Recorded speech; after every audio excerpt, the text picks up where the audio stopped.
विचारायची होती. हां, विचारा ना. एक पेशंट आहे 46 इयर्स मेल पेशंट. त्याला 46 मेल. 2 वर्षापूर्वी त्याला कोविड झालेला आणि कोविड नंतर म्हणजे कोविडमध्ये भरपूर ऑक्सिजन वगैरे द्यावं लागलं त्याला 1 महिन्यापर्यंत आणि भरपूर सारे स्टेरॉइड्स वगैरे देण्यात आले आणि त्याच्यानंतर त्याला कॉम्प्लिकेशन म्हणून एव्हियन झाला, अव्हेस्क्युलर नेक्रोसिस. ओके. दोन्ही लेग मध्ये फीमर दोन्ही 50% एका ह्याच्यामध्ये लेफ्ट मध्ये आणि राईट मध्ये 40% नाही वर्क नाही करते. ओके. Femur head. तर याच्यामध्ये कंप्लेंट मध्ये बघितल्यानंतर फक्त लेफ्ट पेन होतं थाय मध्ये आणि दोन्ही काफ मसल्स दुखतात त्याचे आणि असं कडेवर होताना म्हणजे एका साईडला होताना त्याला त्रास होतो. आणि स्पाईनचा जेव्हा त्यांनी केला MRI वगैरे त्याच्यामध्ये पण L5 आणि S1 मध्ये थोडंसं आलेलं आहे. आता त्याच्या कंप्लेंट काय?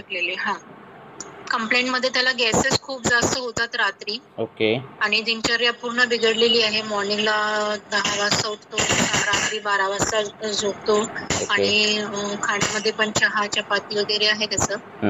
आणि नंतर आंघोळीला जातो नाश्ता केल्यानंतर आणि दुपारी त्याला फक्त भूक लागते लंच टाइमला. ओके. आणि रात्रीचं जेवण पण 9, 10ला आणि 12ला झोपणं असं आहे त्यांचं. ओके. मग आता त्याची कंप्लेंट आहे की त्याचे दोन्ही दुखतात सांधे. आणि सांधे दुखत नाही, थाय मध्ये फक्त पेन आहे आणि काफ मसल मध्ये पेन आहे आणि त्यांना ॲलोपॅथी डॉक्टरने त्यांना ऑपरेशन सांगितलेलं आहे. ओके. आणि चालताना थोडस त्यांना होतं. त्याच्या त्रास होतो. हाय रिजनला काही डिस्कलरेशन झालंय का? नाही. म्हणजे रेडनेस किंवा ब्लूइशनेस असं काय आलंय का? नाही. किंवा दाह जाणवतोय का? तिथे आरक्त वर्णता जाणवते का? नाही, असं काही नाहीये. बर. मग आता तुम्ही त्यांना ट्रीटमेंट दिली आहे का? तो पेशंट सध्या त्याला असं वाटतं की ॲलोपॅथी आणि आयुर्वेद दोन्ही घ्यायला पाहिजे की नाही घ्यायला पाहिजे त्याच्यामध्ये तो आहे. तर सध्या तर नाही घेतली त्यांनी, फक्त दिनचर्या. आता हे एव्ही पण आहे आणि त्या ट्रीटमेंटचा पण तो भाग है. पहले की जो ट्रीटमेंट दी है, मैं हिंदी बोलता हूँ, तो ये सब इसमें सब होता क्या है, इसमें इन्वॉल्वमेंट जो है वो अस्थि धातु की भी है, रक्त धातु की भी आती है और मेद धातु की भी आती है. वहाँ जो जॉइंट है वहाँ फैट भी एक्यूमुलेशन होता है.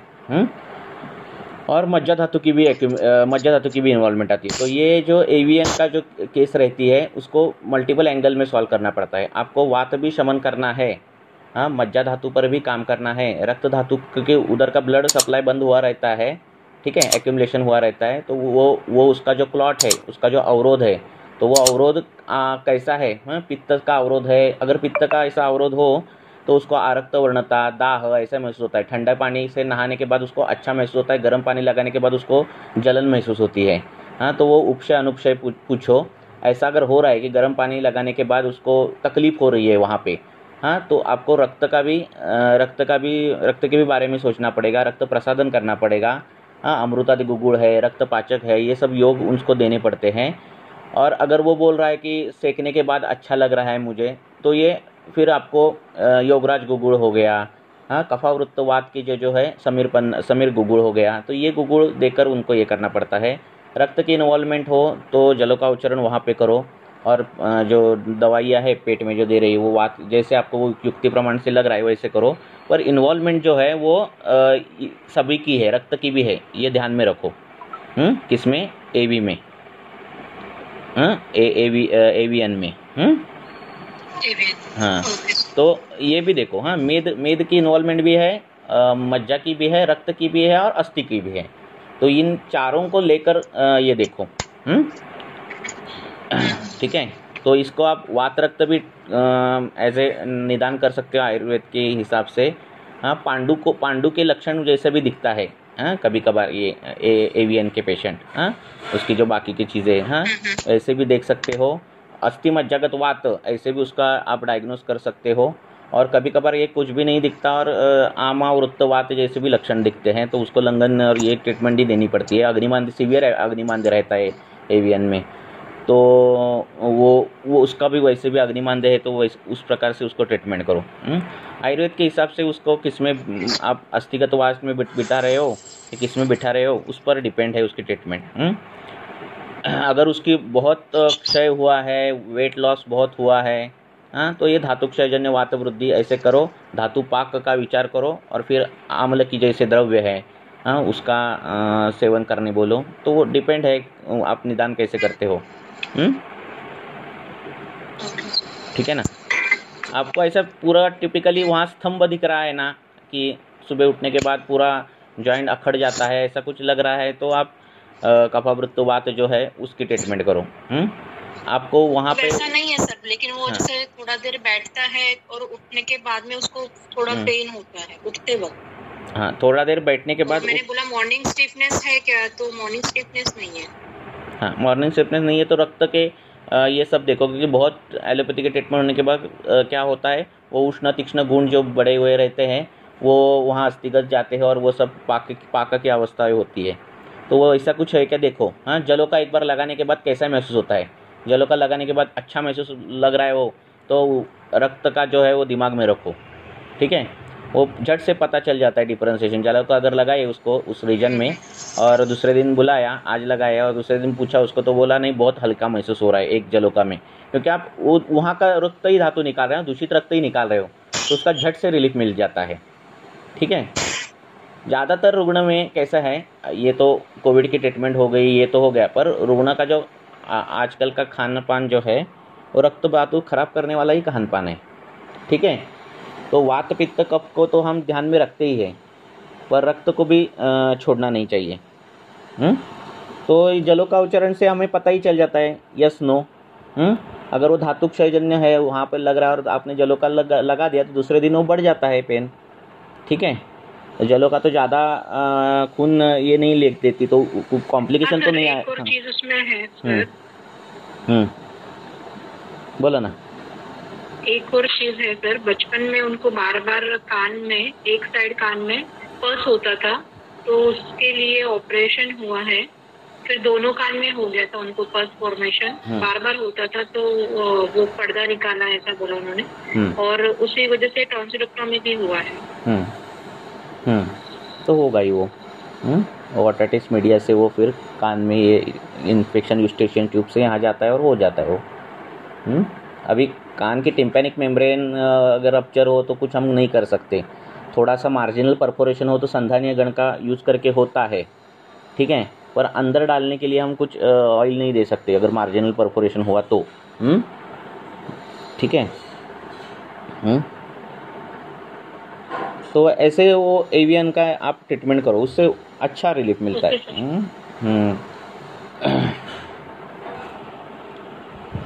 बोलो, पूछो, किसी को कुछ पूछना है? आपने ट्रीटमेंट दिया है क्या उसको?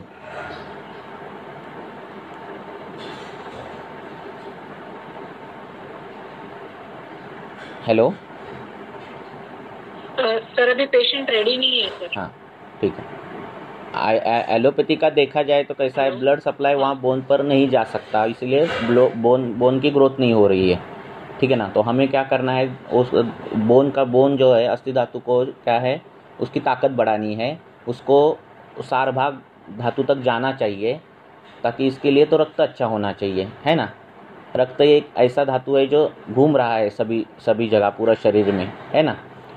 तो इस प्रकार से रक्त क्यों नहीं जा रहा है, ऐसा अगर हमने सोचा तो वो अवरोधजन्य हो सकता है, नहीं तो रक्त का क्षय है, ऐसा क्वालिटेटिवली रक्त खराब हो गया है, ऐसा हम सोच सकते हैं। तो ये दो क्राइटेरिया में काम करना है। ठीक है ना।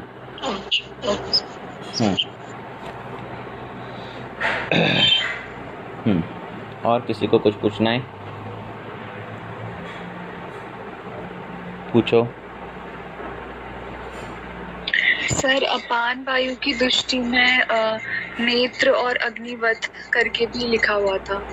तो उसको कैसे समझ सकते हैं हम? अग्निवत तो जैसे वायु है तो विकृति से अग्नि हो जाएगी डिस्टर्ब, लेकिन नेत्र तक कैसे उसका इफेक्ट पहुंचेगा, होता है ना? कैसे समझ सकते हैं? अभी पैरों को तेल लगाने के बाद उसका पोषण नेत्र को होता है ना। है ना। तो अपानो अपन अगर श्रोणी बेस्त्रिमेंट्रो रोगोचर ये ऐसे श्लोक है। तो ये अपान वायु अगर उदावर्त उसका हो गया, ऊपर की ओर गया, तो वो क्या कर देता है, समान वायु को दुष्ट कर देता है। पहला जो उसका नज़दीक का जो दोस्त है वो समान वायु है। समान बिगड़ गया तो ग्रहणी खराब होगी, ग्रहणी होगी तो मज्जा खराब होगी। आँख जो है वो मज्जा का अवयव है, तो मज्जा पर परिणाम आएगा, है ना। जी। हाँ, तो आँखों को अंजन लगाने के बाद अग्नि बढ़ता है। अंजन से क्या होता है, अग्नि बढ़ता है। ये देखो कैसा उल्टा काम हो गया, है ना। बच्चों को इसलिए अंजन करते हैं, तो उसको डायरेक्ट मज्जा पर परिणाम होता है, मज्जा का इम्पैक्ट ग्रहणी पर होता है, ग्रहणी वो अग्नि बढ़ता है ना। इसलिए पैरों को अच्छा रखना है तो ग्रहणी अच्छी होगी, है ना। बाहर जाते समय नंगे पाँव जाते ऐसा नहीं है, हमें वो चप्पल पहन कर ही जाना रहता है आयुर्वेद में। नंगे पाँव ये नेचुरोपैथी में हो गया, पर आयुर्वेद में पैर में ये चप्पल पहन कर ही जाना चाहिए। पैरों को ऑयल लगाना चाहिए, पादाभ्यंग करना चाहिए। पैर गंदे नहीं होने चाहिए। गंदे हुए तो फिर ग्रहणी पर मल जम गया, है ना, फिर अग्निदृष्टि। तो ऐसा है, ये सब एक दूसरे से कनेक्शन है। शरीर पूरा एक है, पूरी चैन है, इसलिए। और जो ऐसे वो रहता है ना, कई रिवाज रहते हैं ना, जिसमें वो कोयले में जलते कोयले पे चढ़ जाते हैं, है ना। हाँ, तो वैसे नहीं करना है आयुर्वेद के हिसाब से। पैरों को ऐसा गरम लगना नहीं चाहिए, सिर को गरम लगना नहीं चाहिए, पैर को गरम लगना नहीं चाहिए। ठंडे पड़ गए तो फिर अग्निकर्म है, फिर भी कॉलरा में, है ना। तो हाँ, पार्श्वी पे अग्निकर्म है, तो वो सब काम वही है। जी, थैंक यू। ओके।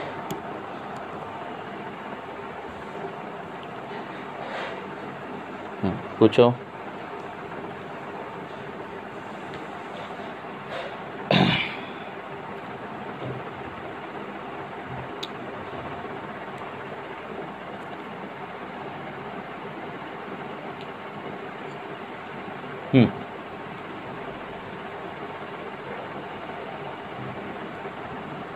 पूछो, किसी को कुछ पूछना है।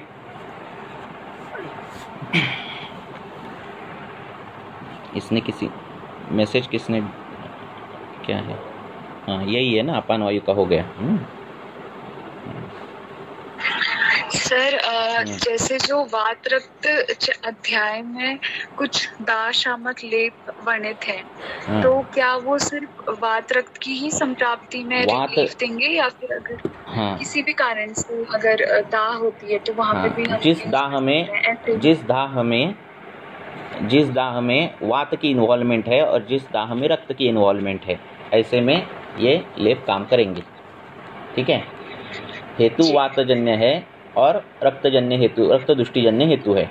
मीन्स कौन से, ये रास्ते पे काम करने वाले कामगार, है ना, वे क्या करते, धूप में काम करते हैं, है ना, तीक्ष्ण है, उष्णता है ना, चल गुण बढ़ गया है ना, ये 3 गुण बढ़ गए, है ना।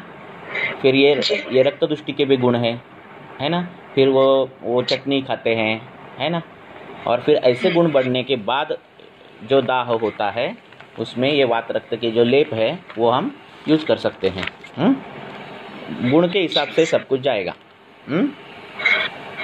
जैसे सर कोई भी कल्प है, अगर वो किसी पर्टिकुलर व्याधि के लिए मेंशन्ड है, तो अगर किसी और व्याधि में जब वैसी ही संप्राप्ति बन रही होगी तभी वो हम दूसरी जगह दे सकते हैं। हाँ, वो संप्राप्ति वैसे एक होनी चाहिए। जी जी।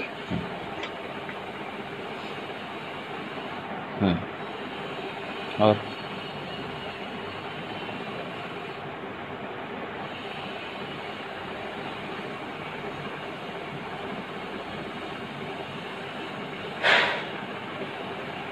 बोलो।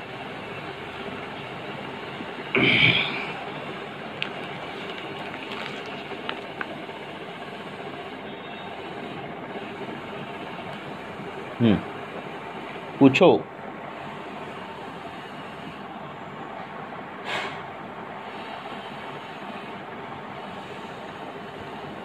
कोणा काय विचारायचं आहे विचारा। सध्या कुठले पेशेंट चालू आहेत तुमच्याकडे? अभी कौन से पेशेंट ज़्यादा पड़ गए हैं? कौन से पेशेंट की संख्या बढ़ गई है, किस व्याधि की संप्राप्ति, किस व्याधि के पेशेंट बढ़ गए हैं।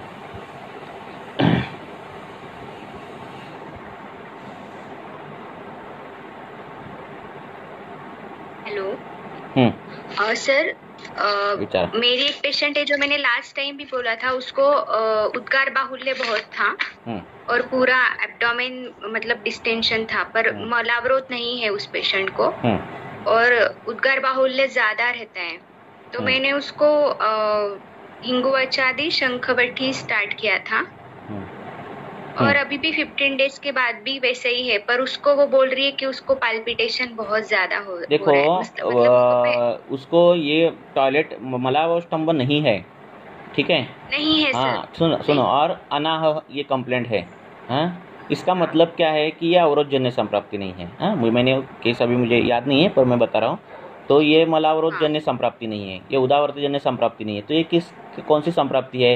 ये आना किस वजह से बढ़ रहा है? तो ये वात का रुक्ष गुण, हाँ, कटु विपाक बढ़ गया है और जो आंत्र में स्निग्धता आनी रहनी चाहिए वो नहीं है, इसलिए आकाश व महाभूत वहाँ बढ़ गया है, वायु महाभूत बढ़ गया है। पर अब आकाश व महाभूत वायु महाभूत क्यों बढ़ गया है तो वो देखना पड़ेगा। हाँ, कटु विपाक ज़्यादा उसका जो है प्रिडोमिनेंट है। तो हमें मधुर रस सेवन की द्रव्य देने, बिगड़ गया है तो वो करनी है। उदर पर तेल लगाना है रोज। हाँ, अगर उदर पे आंत्र में क्या हो रहा है, आकाश और वायु महाभूत प्रधान जो द्रव्य है, वायु महाभूत बढ़ गए हैं, तो आपको स्निग्ध गुण के पृथ्वी महाभूत प्रधान तेल जो है उसको उदर पर लेपन करना है रोज। तो रोज लेपन करने के बाद क्या होगा, क्योंकि आप अब अंदर का आप गुण कैसे बढ़ाओगे ना, आमाशय से ही बढ़ाना पड़ेगा। तो उससे ऊपर लगाओ तेल, उससे क्या होगा, ये उपस्नेह न्याय से धीरे धीरे वहाँ का जो आकाश महाभूत है, वायु महाभूत है, वो जो रुक्षता आई है, हाँ, तो वो कम होती जाएगी। नाभि पूर्ण करो तेल से। हाँ सर।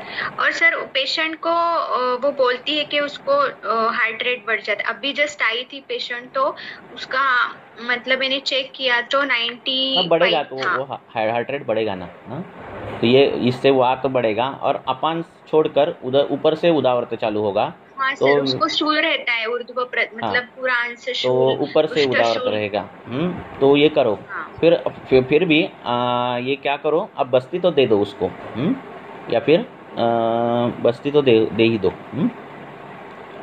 बृहद सैंधवादी तेल की बस्ती देना। मेरे पास पंचकर्म नहीं है तो उसको मतलब अभ्यंतर क्या मेडिसिन बृहद सैंधवादी तेल जो है, बृहद सैंधवादी तेल या फिर सैंधव डाल के तिल तेल, हाँ, उसको अपान काढ़ी लेने बोलना है पेट में।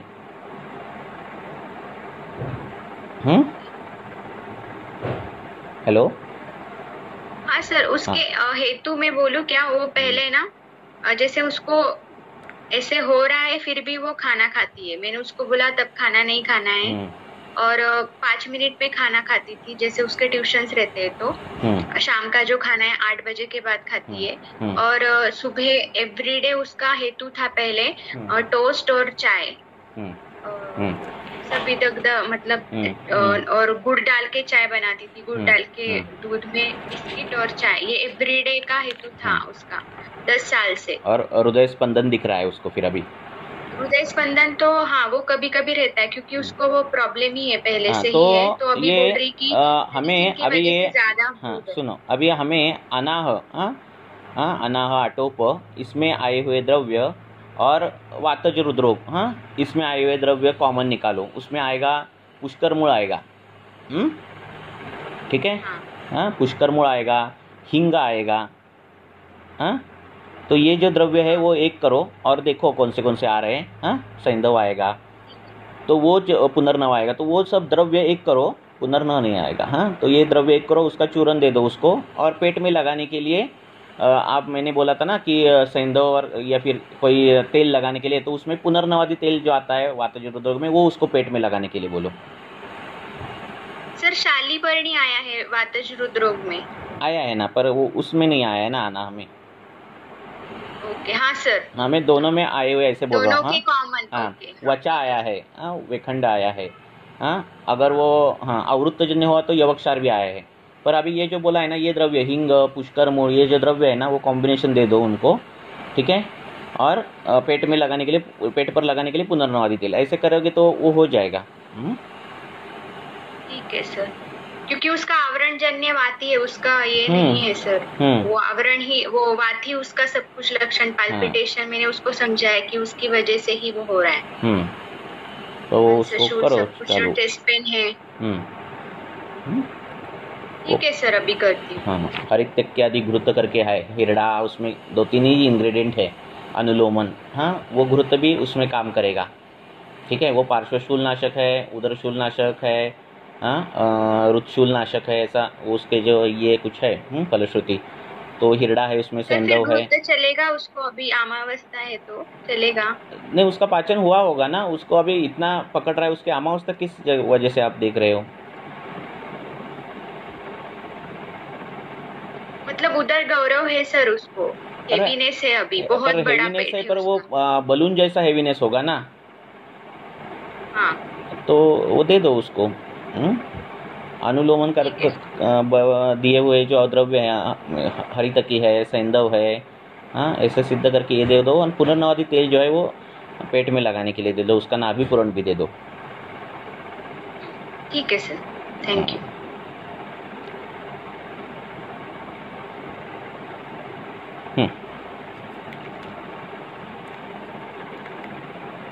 और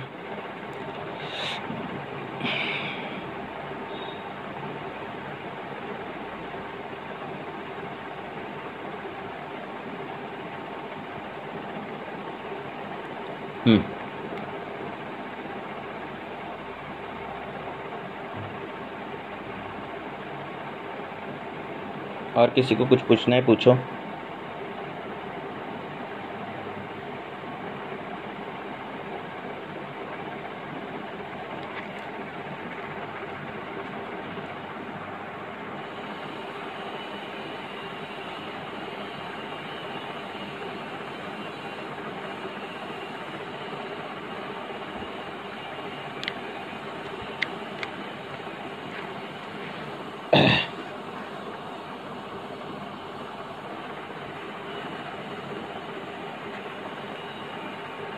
और रुद्रोग में कई ऐसी चीज़ें बताई गई है कि भोजन जब करता है रुग्ण, ठीक है, तो भोजन करते समय उसको शूल होता है, तब क्या देना है? भोजन जब डाइजेस्ट होता है तब शूल होता है, तब क्या देना है?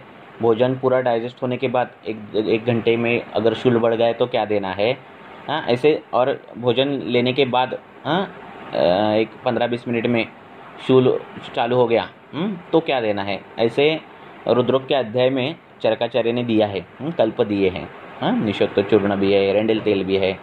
अगर भोजन खा रहा है वो इंसान और 2-3 घंटे के बाद शूल बढ़ गया है, तो एरेंडल तेल जो है वो देना रहता है।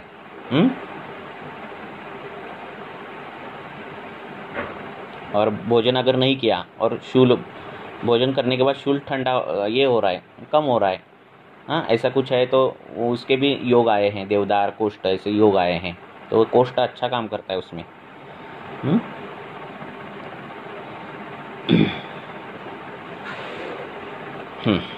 और हेलो सर। हाँ, बोला। भोजन करते समय कई सारे लोगों को सर पे और फेस पे बहुत सारा श्वेत प्रवृत्ति होती है, इसका विचार कैसे करें?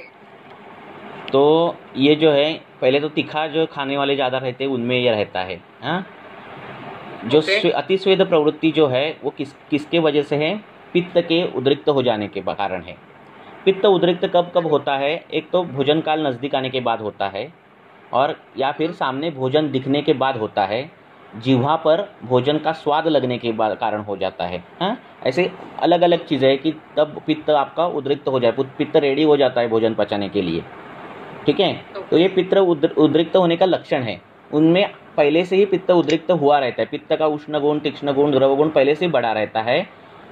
ये सिर्फ ट्रिगर मिल जाता है कि ये गुण दिखाए, तो ये अतिस्वेदन है। तो ये पित्त जो ज्वर है उसकी अगर चिकित्सा हमने की, आप पित्त पापड़ा ये सब किया, तो ये सब कम हो जाता है। हाँ, तो ये जो चीजें हैं उसमें पित्त उद्रिक्त होता है। भूख लगती है तो इंसान क्या होता है, क्रोधित होता है ना। ये पित्त के कारण, ये पित्त का गुण है। नहीं मिला खाना तो चिढ़ जाता है, तो पित्त का गुण है ना। सिर्फ उसका गंध आया, जो अच्छा भोजन है, जो उसको फेवरेट है, उसका सिर्फ गंध आया तो पित्त उद्रिक्त होता है, पित्त रेडी हो जाता है, मुझे अभी खाने के लिए चाहिए, है ना। तो इसमें हर एक कईयों में क्रोध आएगा, कईयों में पसीना ज़्यादा छूटेगा, कईयों में ऐसे सब कुछ ये होता था। तो पित्त ज्वर की चिकित्सा करनी है। हाँ, अगर ज़्यादा हो रहा है वो, पसीना बहुत हो रहा है, उसको डिस्कम्फर्ट हो रहा है, तो ये पहले से वो तीखा ज़्यादा खाने वाले इनमें ही ज़्यादा होता है। जो मधुर सेवन ज़्यादा करते हैं, शांत स्वभाव रहते हैं, उनमें ये सब नई लक्षण दिखते हैं। ठीक है, थैंक यू। हाँ, अगर रुद्रोग जैसे सिम्टम दिख रहे हैं खाना खाते समय और पसीना विसीना छूट रहा है, तो पित्तज रुद्रोग के संप्राप्ति और उसका ये करना, ट्रीटमेंट करनी।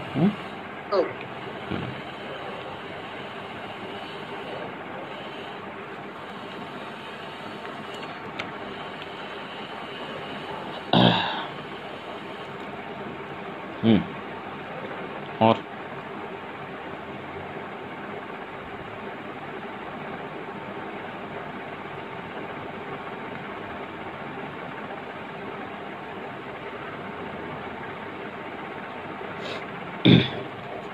पूछो, कुछ केस आई है क्या आपके पास?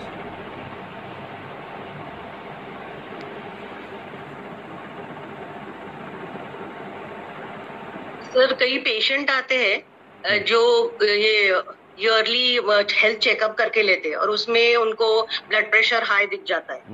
बाकी उनको तकलीफ अगर पूछो तो कुछ भी सिम्टम्स नहीं है, दे डोंट एक्सपीरियंस एनीथिंग, लेकिन उनका ब्लड प्रेशर कभी लिखा हुआ होता है 160/100 या ऐसा कुछ सिमिलर, एंड देन उनको बोला जाता है कि आपको एंटी हाइपरटेंसिव पे चला जाना है, but they don't want to do it.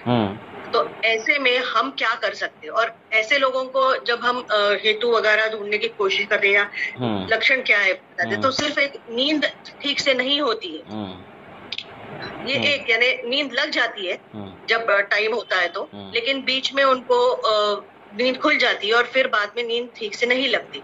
ये एक ही यानी उसका लक्षण देखने को मिलता है। तो ऐसे में क्या विचार कर सकते हैं इनका? नहीं, अगर इनको नंबर्स कम करके चाहिए होते हैं। नहीं, नंबर्स नहीं कम होता। मेरे पास बहुत से पेशेंट है जिनका बीपी ज़्यादा है, कंपनियों ने बोला है उनका बीपी की गोली ले लो, और मैं दवाई दे रहा हूँ, भी कम नहीं हो रहा है, ठीक है, और उसको कोई भी कुछ भी तकलीफ नहीं है। तो मैंने उनको किया है कि क्या ये कुछ नहीं है, this is your normal BP, okay, ये आपका नॉर्मली लेवल है, ठीक है, और इसको कुछ भी तकलीफ नहीं होती। पहले तो 120 जो लिमिट था, डिफ़ॉल्ट लिमिट था, अभी वो 140 हुआ है, कल 160 भी होगा, तब क्या करोगे आप? 10 साल पहले जिसका को भेज दिया जाता है कि अभी 160-100 है। हाँ, तो हाँ, और कुछ किसी भी दवाई से होता भी नहीं वो कम, ठीक है। हाँ, तो कुछ उसको कुछ नहीं करना है। लाक्षणिक क्या उसको तकलीफ है, क्या अग्निमांद्य है, क्या नींद नहीं लग रही है, तो उस पर ट्रीटमेंट करो, वो हो जाता है। हाँ, चिंता शोक है, उससे अगर नींद नहीं लग रही है तो वो उसको वैसे काउंसलिंग करो, वैसे उसको कल्प दो, नींद लगने के लिए, जो आपको लगे, ब्राह्मी घृत हो या सरस्वतारिष्ट हो, कुछ भी वो करो। नींद का कुछ ये कर सकते हैं क्या सर?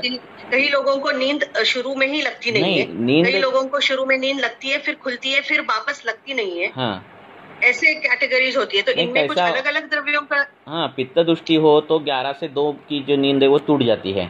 वात दृष्टि हो तो 2 से 6 बजे की नींद टूट जाती है। हाँ, वात प्रकोप हो या फिर हाँ, तो उस हिसाब से ये करना उसको। हाँ, ठीक है।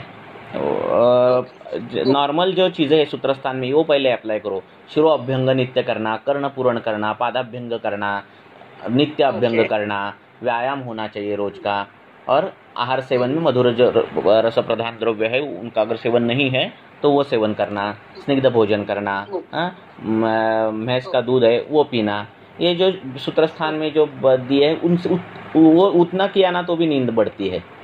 हाँ, मोबाइल बंद करो, टीवी बंद करो, और सभी को एक ही जन नहीं सोना चाहिए, पूरी फैमिली 10 बजे 9:30 बजे सोनी चाहिए। ऐसा हुआ तो ठीक। तो नींद नहीं लगती इसलिए वो मोबाइल देखते तो आंखों को पता चलता है अभी और दिन ही है चालू है, ठीक है। आँखें एकमेव ऐसा जो ये है अवयव है जो बताता है शरीर को कि रात है क्या दिन है। तो उसके सामने जब तक ब्राइट है, ब्राइटनेस है, तब तक वो ये करता है कि दिन ही है। तो इसीलिए जल्दी मोबाइल और जो कुछ चीज़ें हैं देखने की वो सब बंद करो। बुक लेकर पढ़ते बैठोगे तो नींद लगेगी, क्योंकि बुक में वैसे ब्राइट ये नहीं आते, पर मोबाइल लेकर बैठोगे तो वो एक्सटेंड होते हैं। अभी तो यंग जनरेशन की 10, 11, 12, 1, 2, 3, 4 बजे सोने वाले लोग हैं। तो ये निद्रायतम सुखदुक्कम पुष्टि पार्श्व बलाबलम ये जो है चिरकालीन उसकी फलश्रुतियाँ हैं और उसके जो दोष है वो मिलेंगी उनको जो 4 बजे सोते हैं। ठीक है। तो नींद उपस्तंभ है तो वैसे उसका पालन करना ही चाहिए। Okay, thank you sir. Okay.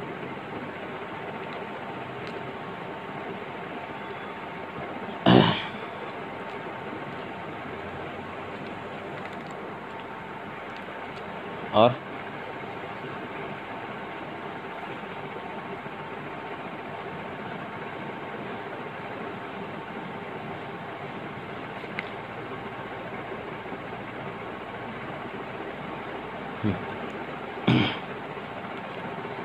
Sir एक 60 इयर फिमेल पेशंट आहे, लंबार रिजनला डिस्बल्ज आहे तिला, L2, L3, L3, L4 मध्ये. तर त्याच्यामध्ये काय पंचकर्म करता येईल का सर? म्हणजे वर्ष 60 वर्षाची आहे ना ती. तो बल्ज कशाने होऊ शकतो हे तुम्ही विचार करा. आघातच हेतूमध्ये आघातच वाटलं सर. आघात जर वाटत असेल तर तुम्हाला रक्तशोधन आणि वातशमनाची ट्रीटमेंट करायला पाहिजे. त्या बल्जवर तुम्हाला रक्त आणि वात, रक्तामध्ये जे लेप आलेले आहेत आलं लक्षात, ते लेप यष्टी मधू आहे, रक्तचंदन आहे, ते लेप तुम्ही त्या बल्जला लावायचे. वात रक्तामध्ये आलेली जी तेलं आहेत, अमृतादी तेल असेल किंवा चंदनबला तेल असेल, ती तेलं त्यांना लावायची. एक टाइम लेप एक टाइम तेल असं लावायला सांगायचं. आणि पोटातून वात रक्तामध्ये जी औषधांची कॉम्बिनेशन झाले तशा पद्धतीचा त्याचा आहार विहार बदला आणि त्या पद्धतीचा केला तर तो डिस्बल्ज जातो. Okay sir. ओके. हो, बस्तीची तर काही गरज नाही मग तिला. एवढ्याने झालं नाही तर मग आहेच बस्ती. बरं, तिक्त खीर बस्ती द्यायची. हो सर. कटी बस्ती सुद्धा काम करेल. कटी बस्ती सुद्धा काम करेल. ओके. आपले तो बल्ज जरी आला तरी तो बल्ज आला तरी आपले हेतू कसे घडले त्याच्यानुसार ट्रीटमेंट काय करायची आणि तीच त्या बल्जची ट्रीटमेंट आहे. आलं लक्षात. Okay sir. जर ते पित्तप्रधान सगळी लक्षणं दिसत असेल तर तुम्ही बस्तीपेक्षा तिला विरेचन द्या, जास्त तो बल्जिंगचा हे कमी होईल. आलं लक्षात. वातप्रधान असेल तर मग काय तेलाभ्यंग असेल, घृतपान असेल ते करा. असं करा. Okay, thank you. गुळवेलीचं सिद्ध तेल, गुळवेलीचं सिद्ध दूध एवढं जरी केलं तरी तो जो बल्ज आहे वात रक्ताचा, म्हणजे वात रक्ताच्या संप्राप्तीचा तो कमी होतो. किंवा गुळवेलीचा लेप केला दुधातून तिथे, म्हणजे बाकी काहीच औषध नसली तरी तो तिथला तो बल्ज कमी होतो. सोबत जेवणामध्ये त्यांना सांगायचं की काय काय खायचं, मुगाच्या डाळीचं वरण खायचं, मटकी खाऊ शकतोय किंवा मसूर खाऊ शकतोय, हे सगळं सांगायचं त्यांना.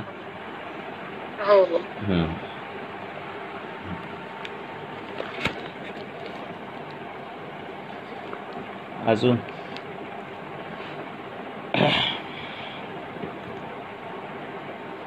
आणि नंतर वेदना पहिला थांबतात त्या बल्जमुळे आलेल्या जे काही कॉम्प्रेशन आहे ते, आणि वेदना थांबतात, पेशंट ओके होतो. आणि साधारणतः एक 6-7 महिन्यानंतर जर MRI काढला तर तो बल्ज गेलेला पण दिसतो. वेदना थांबल्या MRI काढला तर बल्ज कदाचित तो दिसतो पण आहे तसा ॲज इट इज दिसतो. लक्षात. पण कॉम्प्रेशन गेलेलं म्हणजे पेन गेलेला दिसतो रुग्णाचा. दुखणं आता थांबलंय म्हणतो तो. लक्षात. पण जर तुम्ही लगेच MRI काढला तर लगेच बल्ज गेलेला दिसणार नाही. 6-7 महिन्यांनी जर तुम्ही परत MRI काढला तर बल्ज, मग ते नंतर काय बरं झाल्यावर कोण काढत बसत नाही MRI. पण तुम्हाला जर डॉक्युमेंटेशन ठेवायचं असेल तर मग काय तो परत 5-6 हजार कशाला घालवेल ना MRIला. तर मग स्वतःच्या पैशाने करायचं. मग MRI काढून आधीचा रिपोर्ट नंतरचा रिपोर्ट बिफोर आफ्टर करता येतं. मी एकाच पेशंटचं म्हणजे त्याला करायला लावलेलं एकदा, तर त्याच्यात ते क्लिअर कट दिसतोय तो गेलेला बल्ज अगदी मॅजिकली. पण नंतर कोणाला सांगितलं नाही, कारण परत कशाला ते पैसे घालतील, बरं झाल्यावर कशाला कोण MRI करेल ना, असा विषय. असं फक्त दुसरीकडे MRI करायला लावायचा, आधी केलेलं तिथे नाही करायला लावायचा.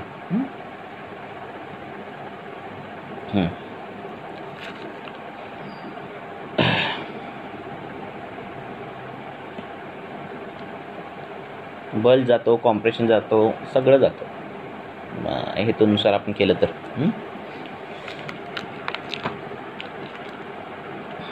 अजून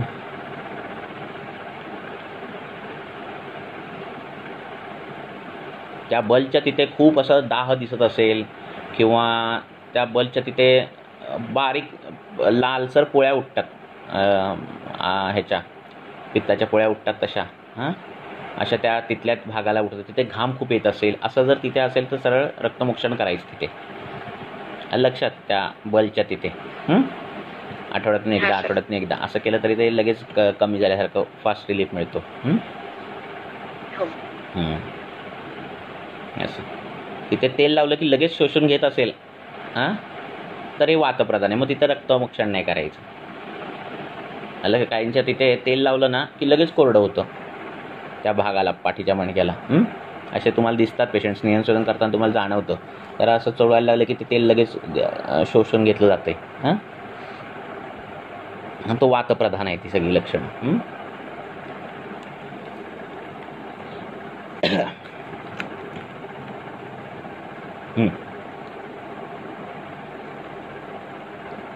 विचार, अजून 15 मिनिटं आहेत.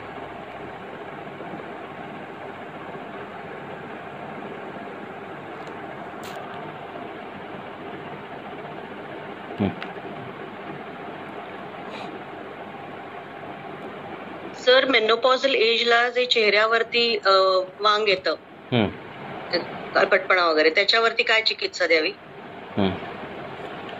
मेनोपॉझल एजमध्ये प्रत्येकाला येईलच असं नाही. काहींनी आधी गोळ्या बिळ्या घेतलेल्या असतील रजप्रवृत्तीच्या, पुढे जाण्याच्या, थांबवण्याच्या, वॉटेवर, त्यांना ते दिसतं. आता ही मेनोपॉज हे सगळं शुक्र, आता तुमचा जो पित्ताचं वय आहे ते तर वाताचं वय दिसतंय आणि शुक्रामध्ये परिवर्तन होतंय, स्त्री शुक्रामध्ये, आणि शुक्राची ती अभिव्यक्ती तुमच्या चेहऱ्यावर होती, असं आहे. आणि मग दिसणारा जो विषय आहे तो काळा आहे, ब्लॅकिश ते जे येतं आहे. त्यामुळे आपल्याला कल्प निवडताना जे शुक्र वाढवणारे आहेत, काय जे स्निग्ध आहेत, मधुर आहेत, लक्षात, जे शीत आहेत, असे कल्प निवडावे लागतात. व्यंगामध्ये जे लेप बघितले तेही तसेच आहेत. त्याच्यात चारोळी आहे, यष्टीमधू आहे, तर त्याच्यातले दुसरे जे लेप आहेत मंजिष्ठा, लोद्र, ते न वापरता हे लेप वापरायचे. चारोळी, ज्येष्ठमध, रक्तचंदन आणि हे सगळे दुधातून लावायला सांगायचे त्यांना. लक्षात, त्याच्याने चांगला फरक पडतो. शुक्राचा जर काय हे झाला, दोष निर्माण व्हायला लागले, शुक्रक्षय व्हायला लागला की चेहऱ्याची कांती बदलते. तुम्ही असे पेशंट बघितले असतील की आता किडनी फेल्युअरला चाललेले आहेत, क्रॉनिक किडनी किंवा डायलिसिस चालू आहेत, की ते चेहरा काळा पडायला जातो. आणि त्या पेशंटने जर त्यांचा जे शुक्र चांगला नसेल, म्हणजे शुक्रधातू जर त्याचे ऑलरेडी क्षीण झालेला असेल किंवा तो व्यवहार करत असेल त्या ह्या दरम्यान, तर लवकर पेशंट मरतो. तर ते अपान क्षेत्रातली व्याधी आहे आणि तिथे शुक्राचं स्थान आहे. तर त्याने जर ब्रह्मचर्य पाळलं तर त्यातल्या त्याचा जो जगण्याचा कालावधी वाढतो. पण ते जर त्याने शुक्रक्षय जर झाला तर लवकर चेहरा काळवंडायला लागतो आणि तो लवकर मरायला लागतो पेशंट. लक्षात, त्यामुळे शुक्रावर जाणारे कल्प हे चेहऱ्यावरचे लेप आलेले आहेत. लक्षात, काही ग्रंथात तर अश्वगंधेचा लेप असं लावायचं आहे. आणि ते तर सोडा की नुसतं चेहऱ्यावर लेप लावला तरी शुक्रधातूची वृद्धी होते. हा उलटा परिणाम आहे. लक्षात, म्हणून चेहऱ्याची दाढी काढा, मिशा काढा असं सांगितलं जातं. ते सगळा मल काढायचा आहे चेहऱ्याचा आणि तो चेहरा आरशात पाहायचा आहे नेहमी. आणि ते आदर्श लोकनम प्रोक्तो मांगलम क्रांतिकारक, हे असं जर सगळं ते गणित बसलं सकाळच्या दिनचर्येपासून की ते सगळ्यात शुक्राचं ते बल वाढत जातं. लक्षात, केस कुठले काढायचे त्याच्यानुसार काय द्यावं कशात याच कंडिशन मध्ये ते त्या पेशंट कसा आहे, त्याचे हेतू कसे आहेत त्यानुसार युक्तीप्रमाणे द्यायचं तुम्ही. लक्षात, पण चेहऱ्यावरचे हे लेप केले की दुहेरी परिणाम दिसतो आपल्याला. जीवनीय गणसिद्ध दुग्ध हे पोटातून द्यायचं. यष्टीमधू देताना फार कमी मात्रेत द्यायचं यष्टीमधू, म्हणजे ते वमनोपग होत नाही पण त्याचा त्याचा जीवनीय गुण जो शरीराला लागतो असं करायचं. शतावरी कल्प असेल तर त्यानुसार पेशंटचं कसं सामावस्था आहे, निरामावस्था आहे, वॉटेवर काय त्याचा अग्नी, त्यानुसार ते कल्प तुम्ही वापरा. पण असं आहे थँक्यू. डोक्याचे केस काढले की मज्जाधातूचा अग्नी वाढतो आणि बुद्धी वाढते, म्हणून ते केस काढायला सांगितलेली आहेत. कुठली केस काढतो त्यानुसार तुमचा अग्नी वाढतो. इंग्वायनल रिजनची केस काढली की शुक्र धातू वाढतो, असं संहितेत आलेले आहेत. त्यामुळे त्या गोष्टी सगळ्या आहेत अशा.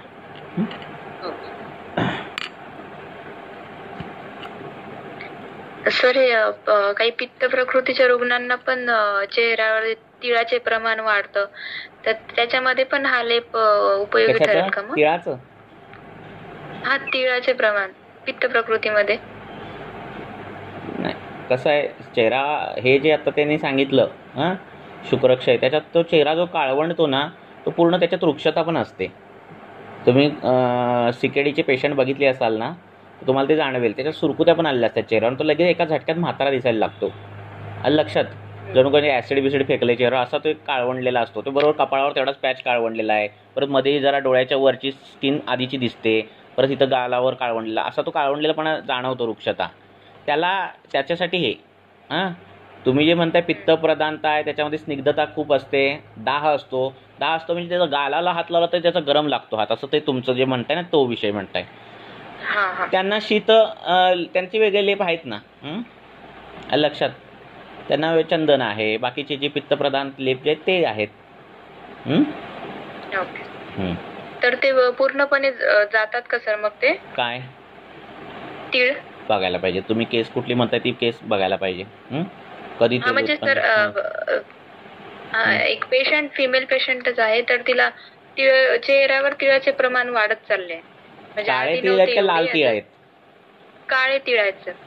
आता कधीपासून वाढत ती केस डिटेल घ्या ना तुम्ही. बरं.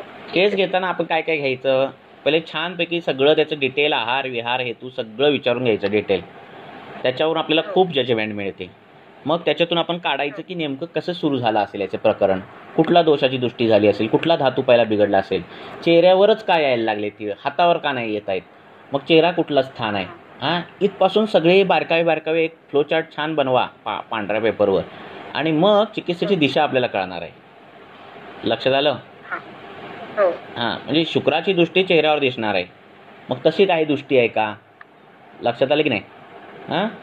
पाळी चालू होताना आणि पाळी बंद होताना ते तुमच्या चेहऱ्यावर दिसतंय सगळं, बरोबर आहे. तारुण्य पिटिका तरुणपणी येत आहेत, हे सगळं शुक्रामध्ये झालेले बदल लगेच चेहऱ्यावर दिसत आहेत. असं म्हटल्यावर ते तीळ चेहऱ्यावरच काय येत आहेत ह्याचं आपल्याला गणित उलगडत येईल. मग शुक्र शोधन गण द्यायचा का, हा विचार डोक्यात येईल. लक्षात आलं? तर तसा सगळा विचार करा तुम्ही. ठीक. हो.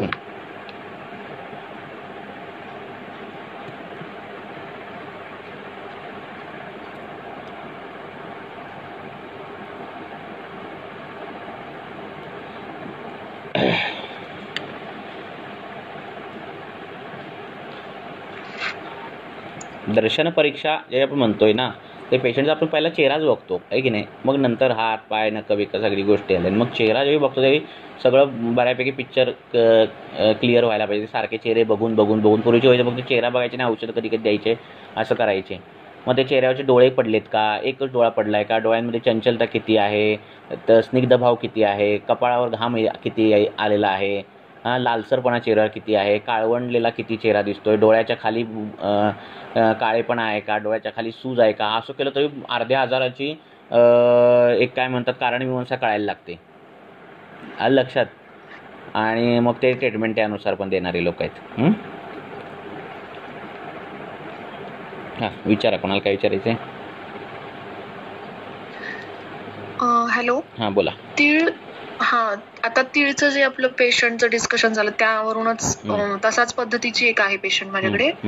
तिची सुरुवात ती म्हणली की मांडीच्या ठिकाणी एक तीळ म्हणजे होता तिला आधी, फक्त आता त्याच्या भोवती असं विटिलिगोचं कसं असतो पॅच तसा भोवतीनं पांढरा असं एक 2 सेंटीमीटरचा अराउंड पांढरा त्याच्या भोवती असं हे झालंय, पांढरा पॅच तयार झालाय.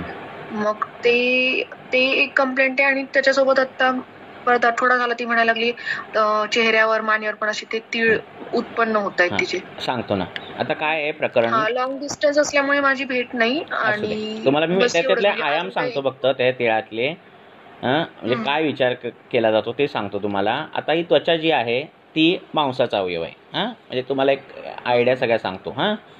हे त्वचा जी आहे ती दिसते किती छान, कशी दिसली पाहिजे हे रक्तधातू ठरवतो. रक्ताचं नाव आहे शोणित. शोणित धातू ज्यावेळी तुम्ही काढाल, श्रू धातू काढाल, तर त्याचं काम आहे ते दिसणं, लक्षात, त्याचा वर्ण. त्यामुळे रक्त ठरवतंय तुमचं हे काय करायचं. आता हे 2 धातू झाले. आता रक्तामध्ये बिघाड झाला किंवा मांसामध्ये बिघाड झाला, काही झाला, तर तो जो दिसणार आहे तो त्वचेवर दिसणार आहे. इथपर्यंत तुम्हाला क्लिअर झालं. आता तो बिघाड म्हणजे ते तीळ जे त्याचं जे डिस्ट्रीब्युशन होतंय, एकदा इथे होतं, एकदा सगळीकडे असं पसरतंय. हे जे पसरण आहे ते वातामुळे होतंय. वात जर नसेल तर एका जागी ती स्थानसंशय दिसला असता, बाबा मांडीवर एवढा डाग उठला आहे, पायावर हातावर एवढा डाग उठला आहे. लक्षात आलं. वात काय करतो, ते सगळं डिस्ट्रीब्यूट करतो. वाताच्या ज्या ज्या तुम्ही दृष्टी बघाल त्याच्यात फेनिल येईल, अव्यवस्थित येईल, म्हणजे त्याला काही एक हे नाही आहे, काय नाही, सिमेट्री नाही आहे, त्याला काही नियम नाही आहे. लक्षात, वाताला. बरोबर आहे. हा एक विचार घ्यायचा. मांस, रक्त, वात. तिसरा विषय घ्यायचा की ह्या पिटिका उत्पन्न होताना पहिल्या अध्यायापासून बघितला तर रक्तगत ज्वर मध्ये रक्तोष्णा, पिडिका, तृष्णा, रक्तावर त्वचेवर पिटिका येणं, लालसर येणं, ह्या रक्तगत ज्वरामध्ये दिसतात. म्हणजे रक्तगत ज्वर, मांसधातू, रक्तधातू आणि वाढलेला कुठला धातू, कुठला वायू, वायूमध्ये पण कुठला व्यान, कारण तोच सगळ्या देहात जाणारा आहे. बरोबर आहे ना. तर ह्या सगळ्यांना डोक्यात ठेवायचं आणि ट्रीटमेंट द्यायची. मग रक्तशोधक बसत्या असं काही तुम्ही देऊ शकता. म्हणजे वात रक्तातल्या बसत्या, तिक्तक्षीर बसत्या, किंवा रक्तपाचक घ्यायची, त्याची दुधात सिद्ध करायची, ती वस्ती द्यायची. असं केलं ना तर काहीतरी रिझल्ट दिसतील. अर्थात तुम्ही ती केस सगळी बघा, परत बारीक सारीक विषाचा परिणाम कुठला आहे का, हे काय आहे का, ते सगळं बघा. लक्षात. आता नंतर काय करायचं, त्वचा कशाने चांगली होते. हा म्हणजे पथ्य पाळताना तर काय आहे, तर 2 टाईम आंघोळ केल्यावर त्वचा चांगली होते. का, तर 2 टाईम त्वचेवरची मल जातात, भ्राजक पित्त चांगलं होतं, त्वचा चांगली व्हायला लागते. म्हणजे 2 टाईम आंघोळ करणं गरजेचं आहे. त्वचा खराब होण्यासाठी कुठले कुठले घटक कारणीभूत आहेत, तर तुम्ही बघाल तर लवण रस कारणीभूत आहे, आम्ल रस कारणीभूत आहे, तिक्त रस कारणीभूत आहे, कटू रस कारणीभूत आहे. तर हे रसांचं प्रमाण कमी करायचं. त्वचा चांगली जर करायची असेल तर ह्या रसांचं प्रमाण कमी करायचं. तिसरं, हे त्वचा खराब होण्याचं कारण काय, कृमी. तर कृमींचा विचार हा झालेला आहे का, तर कृमींचा विचार करायचा. तर हे सगळे आयाम त्वचेचे करायचे. आणि त्वचा मग चांगली करण्यासाठी स्वस्थ वृत्तामध्ये काय आहे, अभ्यंग आहे, उद्वर्तन आहे ना, त्वक प्रसाधन करणारं तेच आहे ना, तर ते आहे. तर ते तुम्ही चालू करायचं. आलं लक्षात. हे नंतर ट्रीटमेंटच्या तुम्हाला एकदा रिझल्ट मिळायला लागल्यावर त्याची त्वचा चांगली होण्यासाठी. तर हे सगळे आयाम कव्हर केले ना तर तुम्हाला ते रिझल्ट मिळणार. मग ते तीळ त्याने त्वचेवर येऊ देत, नाहीतर पुळ्या त्वचेवर येऊ देत, नाहीतर काही येऊ देत. मांसाला धरायचं, रक्ताला धरायचं, वाताला धरायचं. बरोबर आहे की नाही. मांसदृष्टीकर काही खाणंपिणं केलं तरी त्वचेवर ते दिसणार आहे, रक्तदृष्टीकर काही केलं तरी त्वचेवर दिसणार आहे. आणि ह्यांची जरी खाणंपिणं जरी कमी असेल आणि वायू मोठ्या प्रमाणात असेल फिरणारा, तरी ते थोडं घाण आहे ते त्वचेवर दिसणार आहे. बरोबर आहे. त्यामुळे वातच्या वयामध्ये म्हणजे म्हातार वयामध्ये वात वाढतोय. बरोबर आहे. रक्तदृष्टी किंवा मांसदृष्टी नसते. बरोबर आहे, नसते की नाही. पण म्हातार वय दिसतंय कशामुळे, त्वचेवर सुरकुत्या पडतायत आहे ना, त्वचा काळवंटे. परिणाम कशा लगेच त्वचेवर होतो, हाडावर तर होतोच आहे, पण दिसणारा परिणाम दिसतोय ना त्वचेवर, दिसतोय की नाही. त्यामुळे ह्या सगळ्यांचा विचार करायचा, वाताला सोडायचं नाही. बरोबर आहे की नाही. तिचा फोटो पाठवते मी त्या टीव्हीचा. मग रक्तशोधक बसत्या सुरू करा, बघा काय रिझल्ट मिळतो, नाही का. चालेल. Okay, thank you.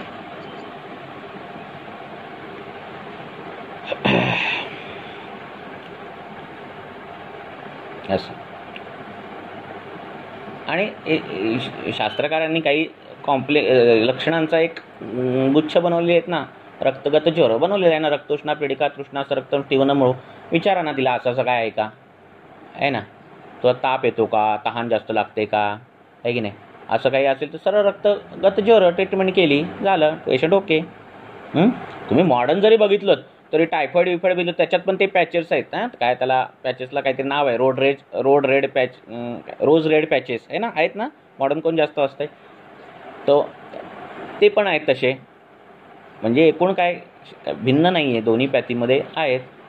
मॅक्झिमम जी ज्वर आहेत बघा मॉडर्नमधले, वेगवेगळे ज्वर जे आहेत, ट्रॅव्हलर्स हे काय काय आहेत नावं वेगवेगळे आहेत, तर त्याच्यामध्ये पण काही ज्वरांमध्ये ते स्किनवर हे होणं, काय पॅचेस येणं, तीळ येणं किंवा वॉटेवर, तर ते दिसतं आहे की नाही. तर असं विचार करायचा सगळा. रक्त खराब झालं की सगळं प्रॉब्लेम येतोय. पुढे आणि स्वेदाचा विचार, ज्वर म्हणतोय म्हणून आपण स्वेदाचा विचार करायचा. ती विष बाहेर पडतायत ना स्वेदात वाटे, त्यामुळे लघवी वाटे विष जर लघवी थांबायला लागली, विष बाहेर पडले, ते स्वेदा वाटे पडायला लागतात. स्वेदाचं कमी झालं की लघवी वाटे पडायला लागतात, आहे की नाही. तर असं करायचं. लघवीतून जर विष बाहेर पडत नसतील किडनीच्या पेशंटची, तर आपण स्वेदजनन औषध द्यायची, स्वेदा वाटे बाहेर पाडायची, असं काही करता येतं. बर, पुढे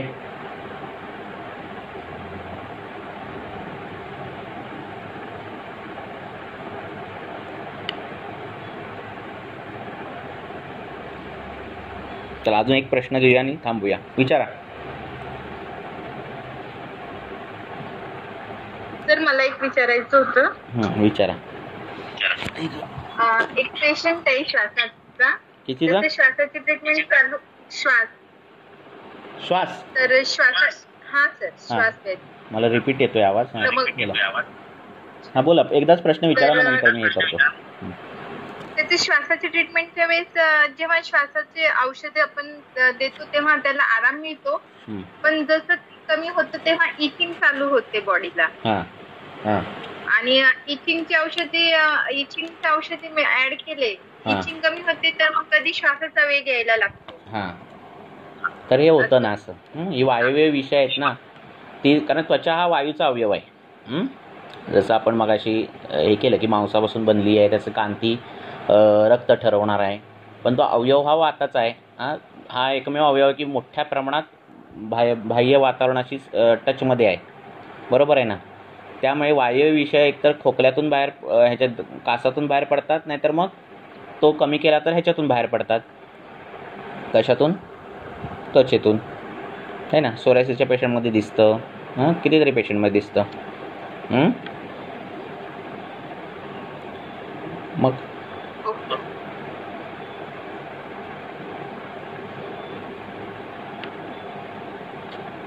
बोला.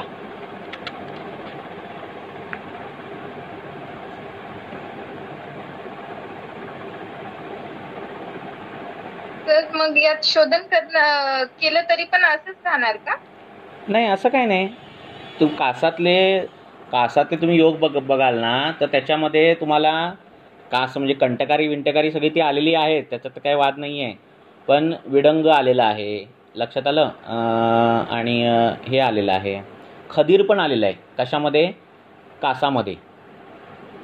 आलं लक्षात? माझा ते खदिराचा नाही काय संबंध आहे की नाही. म्हणजे जरी ती गायत्री असलं तरी पण म्हणजे असे कल्प निवडा की जे कासात पण आलेले आहेत आणि कुष्ठात पण आलेले आहेत. अशा कल्पाचं त्याला रोज अनुलोमन करा. कारण कास हा ऊर्ध्ववायूमुळे झालेला म्हणजे व्याधी आहे, म्हणून त्याचं एक अनुलोमन करा. म्हणजे त्यातलं चांगलं औषध म्हणजे हिरडा आणि सोनामुखी. त्यातलं कुठलंही तुम्ही युक्तीप्रमाणे निवडा आणि त्याचं अनुलोमन करा. कशामध्ये? ते ह्या पेशंटमध्ये. आणि बाकीची जी चूर्ण आहे तुम्हाला सांगितली, जी दोघांमध्ये आलेली आहेत, अशी चूर्ण निवडा आणि ती चालू करा त्यांना. आलं का लक्षात? Okay sir. दोघांमध्ये आलेले कल्प आहेत, तर तेच कल्प निवडा. मला तर आठवे ना पटपट.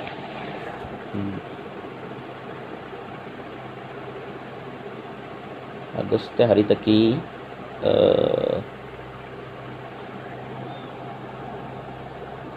बघूया. आहेत कल्प पण दोघांमध्ये कॉमन आलेले. अजून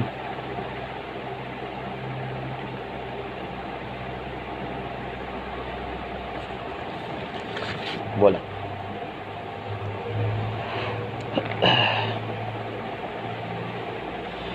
ह्या अशा जोडगोड्या आहेत पण ना. एक कल्प आहे सुंदर, मला आठवे ना तो, सांगेन मी आठवल्यावर.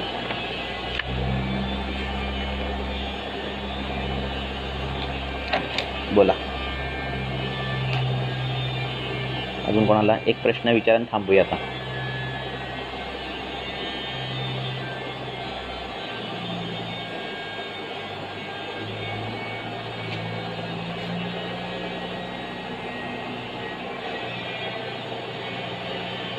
काय बरं त्या कल्पाचं नाव? हो, कास आणि कुष्ठ असा कल्प आहे तो. काय बरं त्याचं नाव? तोंडावर आहे नाव. मी एका डिस्कशनमध्ये पण बोललेलो आहे याच्याविषयी.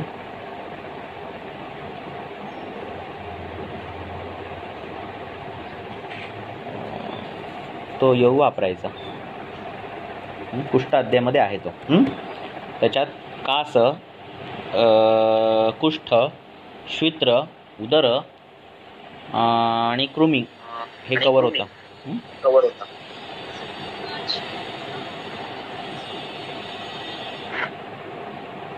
तोच वापरायचा.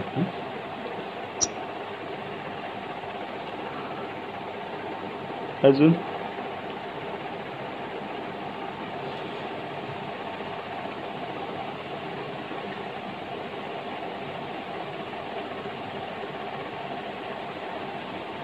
हेलो. हाँ बोला. Good evening sir. बोलो.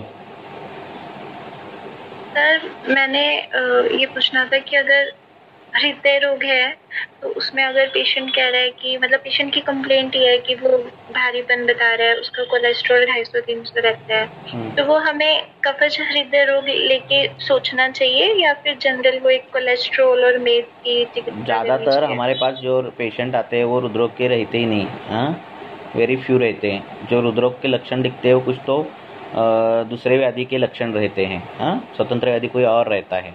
हाँ, ठीक है ना. तो उस अनुसार ये करो. सिर्फ चेस्ट में दर्द दे रहा है और कुछ ब्लॉकेज दिख रहे हैं तो हृदरोग ये नहीं है. हाँ, ब्लॉकेज तो ये हृदरोग ही नहीं है हमारे इसमें. हाँ, क्योंकि वो रक्त का व्याधि है. मॉडर्न के अनुसार कैसे है, कैरोटिड आर्टरी वो सब ये हार्ट का ही सब ये है ना, इंक्लूड है ना. तो हमारे में कैसा है, हृदय अलग है. ठीक है, उनमें सप्लाई करने वाली रक्तवाहिनियाँ अलग है और वो रक्त से बनती है.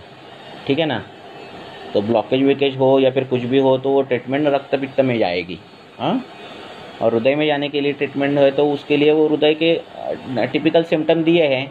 वातज हृदरोग में क्या दिखता है, रुच शून्यता आया है ना.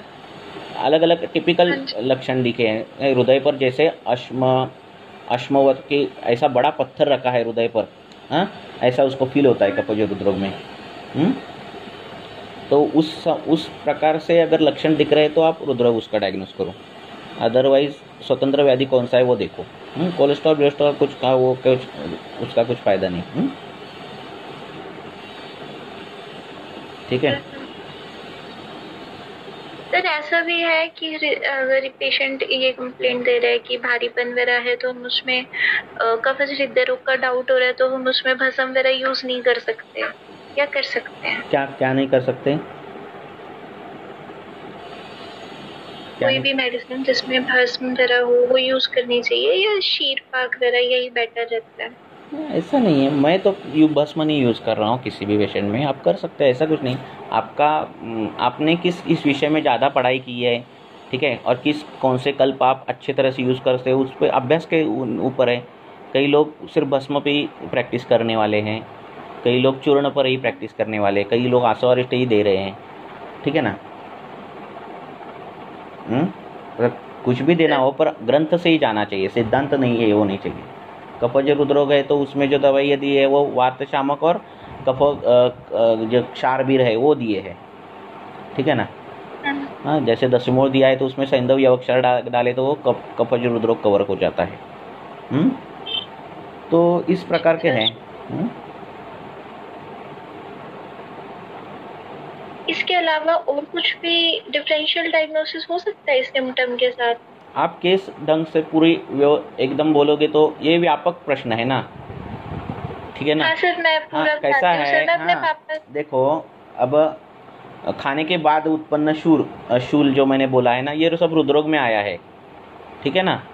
हाँ, तो अगर खाना खा रहे और उसके बाद हो रहा है तो एरेंडल तेल देना, वो हार्ट का भी शूल कम हो जाता है इससे. क्योंकि कोष्ठ जो बोला है तो उसमें वो हृदरोग भी आ जाता है. कोष्ठगत शूल जब हम बोलते हैं तो वो पेट नहीं, सिर्फ पूरा कोष्ठ, जो सुश्रुत ने बोला है ना, तो उसमें पूरा शूल जो है, तो उस कोष्ठगत शूल, कोष्ठगत वात, ऐसे अगर हमने निदान किया तो वो उसमें सब वो हार्ट भी आ जाएगा। ठीक है ना। हम जो हमें दिख रहा है वो हम मॉडर्न के चश्मे से देख रहे हैं हार्ट, ठीक है ना। आयुर्वेद के चश्मे से आप देखोगे तो पूरा वो कोष्ठ में आ जाएगा। तो पेट है ना, अगर बेसन का पदार्थ खाया या फिर चना बिना ज़्यादा खाया तो भी हार्ट में पेन होने लगता है। अब इसका मॉडर्न आप पैथोजेनेसिस कैसे और मॉडर्न कैसा आप बता सकते हो? चना खाने के बाद हार्ट रेट बढ़ गए हैं या फिर हार्ट में ऐसा महसूस हो रहा है। मॉडर्न में तो कुछ है ही नहीं, क्योंकि डाइजेशन सिस्टम इज डिफरेंट है, सर्कुलेटिंग सिस्टम डिफरेंट है ना। तो हमारे इससे देखो हृदय। सर तो पूरा केस बता सकती हूँ अभी मैं? अभी तो हो गया, आप ग्रुप में डाल दो पूरी की पूरी केस, ठीक है। ग्रुप में हो ना आप, तो वहाँ पे पूरी केस डाल दो, हम उधर ये कर देंगे, उसकी ट्रीटमेंट देंगे। ठीक है जी सर। चल थांबूया।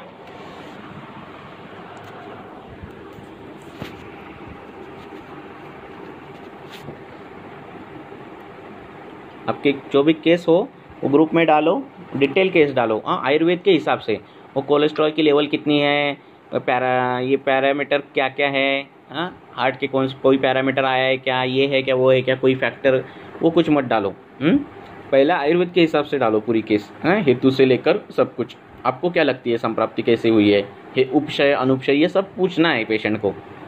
और इसके ऐसे केस डालने के बाद वो जो बचा हुआ जो है उसमें वो आप कुछ भी डालो, मॉडर्न में क्या बताया है, ये हो। ठीक है। मॉडर्न वो डायग्नोस का गलत है ऐसा नहीं है, पर वो बाद में, पूरा पहला आयुर्वेदीय जो फॉर्मेट है उस फॉर्मेट में पर डिटेल केस डालो। कोई भी केस ऐसे ही डालो, ऐसे कभी मत डालो रेस्पिरेटरी सिस्टम, एनएडी, सर्कुलेटरी, ऐसे ये नहीं है अपना फॉर्मेट, ठीक है। हाँ, हमारा फॉर्मेट से जो है वैसे ही इस प्रकार से नख क्या है, मूत्र क्या है, गंध ये क्या है, उसका गंध क्या है, कितनी बार मल प्रवर्तन होता है, खाना क्या खाता है, ये सब डिटेल जो छोटी मोटी चीज़ें वो सब डालो। ठीक है, ओके, चलो, थैंक यू सर। ओके।